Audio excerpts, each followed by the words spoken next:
鞋王追2000萬，長髮 Karen 話係饋贈。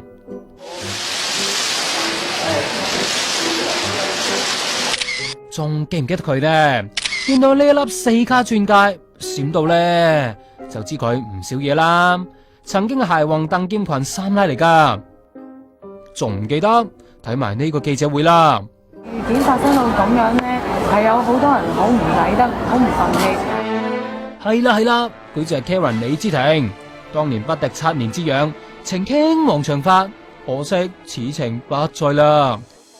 佢早前仲被鞋王入稟追討3個估值合共超過2500萬嘅物業業權同出售1個單位嘅得益，單案尋日開審啦。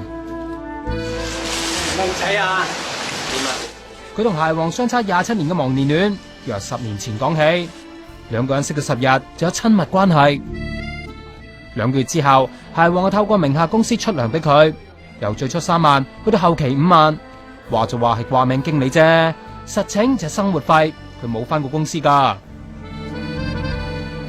到03年，鞋王就買入大角咀港灣豪庭一個單位俾佢住，後嚟佢休咗，鞋王又買入西貢康湖居一間獨立屋，直至佢生咗女女就搬入去。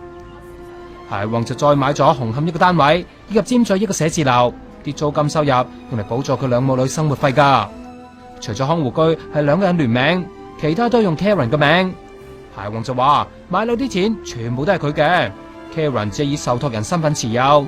但 Karen 後嚟就私下賣咗港灣豪庭嘅單位，雖然冇送樓啫，但鞋王承認送過總值300萬嘅手錶同珠寶，支票都寫咗400萬啦。